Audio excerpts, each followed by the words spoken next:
then we get into another fun fight. Natan Levy, representing Israel, a guy who trained karate for 5 years in Japan, a guy who was born in Paris, from Israel, now trains out of the States. He's trained at a Syndicate MMA and Extreme Couture. He is the most interesting man in the world. Natan Levy is going to be taking on Genaro Valdez, an interesting brawler who is no more than that, but always more than that. Matt, when I went back and I did the tape study for this fight, this is what I went in with a preconceived notion before I wrote any notes. Let's hear it. Genaro Valdez is a boxer brawler, and that's all he does. Natan Levy is a black belt in Kung Fu and a black belt in Karate. Train those disciplines where they were created. So he's probably good at those things.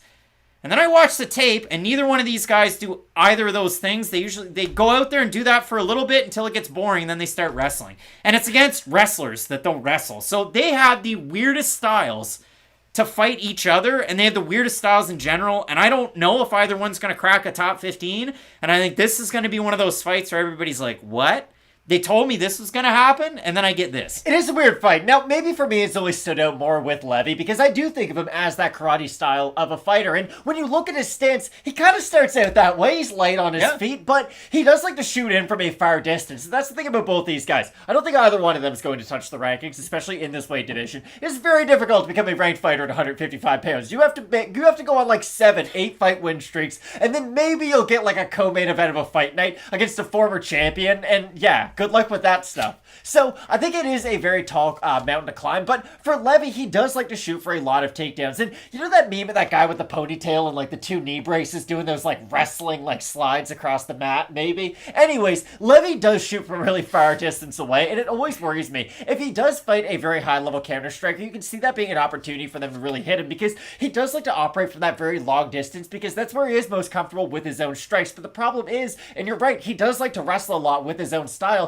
The problem is, he's all the way out or he's all the way in. There's not a lot of that mid-range game. And the thing about Valdez is, I think in the mid-range he will have more success. You are right. He does turn into a grappler himself. But I do think that for as long as this fight is on the feet, at least he seems more comfortable to be there. And maybe that is just his brawling tendency. So hey, you're going to look good sometimes. You're going to look bad sometimes when you are that chaotic kind of a striker that he is. But I do think for Valdez, it's going to be really interesting to see how he deals with the pressure of Levy. Because that's the one thing about Levy that does stand out. He does really make you feel his pace, even though he is a long-distance striker. I know that's a weird thing to say. You normally associate volume striking with a lot of pressure. His volume's bad. It is bad, though, and that's the thing. He's going to stay on the outside, though, really feint a lot from the outside to try to draw out your own attacks, and then he's going to shoot off of those. So, you're right. These are two really interesting fighters, and it is a tough code to crack for either guy. Tough crow to crack? Code to crack. Matt, screw it. We'll do it live. Everybody that's tuning in. You messed up as much as I have. You guys get an FNP first. Toss a like if you're loving the content. But what I wrote down for this, going back and doing the tape study, again, I put neither man should be considered a huge grappler, but they love to grapple.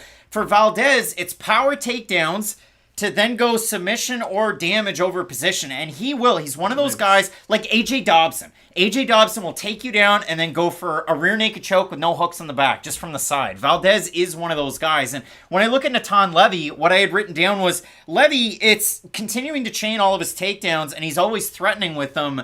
And maybe he'll get a submission, maybe he won't, but he tired his last time out against Mike Breeden, who's like, came into the UFC on short notice, lost 2 fights, and he's still around. But for Levy, it really is kind of tricky. So Darren is saying, really testing the stamina with the live show. You're darn tootin', but these guys are really testing each other's stamina with their fight styles. Again, Levy's all the way out, not a ton of volume. He will land with a little bit of power, and he's got a lot of submission wins for what it's worth. That gives me a chance to get the graphics up. He's got 3 wins by submission, none by knockout. For Genaro Valdez, 7 by knockout, 3 by submission, but a type of guy that's going to knock him out, drag him out. So when I was on vacation, last reference, we were sitting in the hotel room, and we needed like a day to cool off. We had a Knights game at night, and so I needed something to do, so I'm going to watch some fights. So I'm sitting there with my wife, and I said, hey, have you ever seen Matt Frevola versus Genaro Valdez? And what was her answer? Of course, it was no. She was blown away. She loved it. I sat there and counted the knockdowns. I counted 5. The UFC counted 4. And I know Matt Frevola all of a sudden is Alex Pereira, and he's knocking guys dead, vaporizing them. But against Genaro Valdez, the wrestler completely outstruck the striker in that one. And that was with Frevola hands by his chest and Valdez landing the few of his shots. So again, I look at this fight. Levy His pacing's kind of odd. He's low volume. He likes to go off the back foot. He's absolutely shredded. He tires as the fight goes on. Whereas Genaro Valdez pushes a high pace from the start. So that's what makes this fight just a little bit weird. But Matt, we'll have a look at the odds on this one. Best fight odds. And we have a look. Valdez is the underdog. Open plus 140, plus 162. We look at Levy, open minus 160, minus 200 right now. We have a look at those darn Tapology votes. So it's going to be a surprise to us as it is to you. And I'm going to say over-under 70% Levy because he's a favorite. I think it'll be over. It's going to be over. Slightly over. 859 total votes, 75% Levy, 69% by decision, 12% by submission, 11% by knockout. For the 25% that have Valdez, 31% by decision, 57% by knockout. So Matt, what's your pick? Because from the comments, Boris, what's your top 3 bets? Boris found the wrong channel. Martin Rodriguez, Levy fought poorly against Mike Breeden. Dude was so gassed. MPTV, don't see Levy as a grappler, but maybe Craig knows something more. I wouldn't be surprised. Okay, so you say that, and I'm saying this. He's got 3 submission wins, and so far in the UFC for Natan Levy and on Dana White's Contender Series, he took down Shaheen Santan and submitted him. He had 3 takedown attempts against Rafa Garcia. He had 9 takedowns attempted and landed against his last opponent, Mike Breeden. So he's grappled in all 3 fights. He's more or less billed as a striker, and he likes to take guys down. That's what I've seen. Yeah, I would agree with your breakdown of that. I don't think all that highly of Natan Levy, but I still think he's going to win this fight.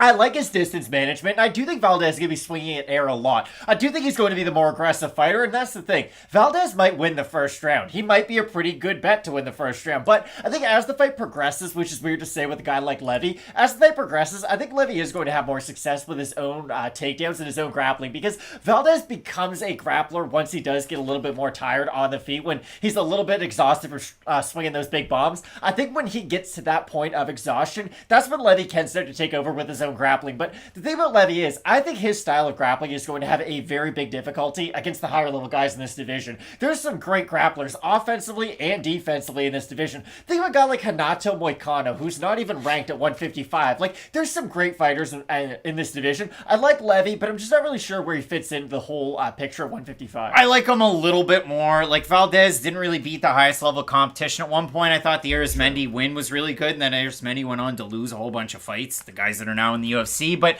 Valdez is kind of an interesting case. I'm eager to see what we get out of him in this matchup. But for both of us, going with Levy, I think, again, the acumen as far as the striking defense, the fact that he can cut side to side against a guy who's more straight down the line. That's why I have Natan Levy. Nothing going on in this one, but both of us going with Israel's Levy, who's training out of Extreme Couture for this one. He's been at Syndicate for a bit, but this one at Extreme Couture.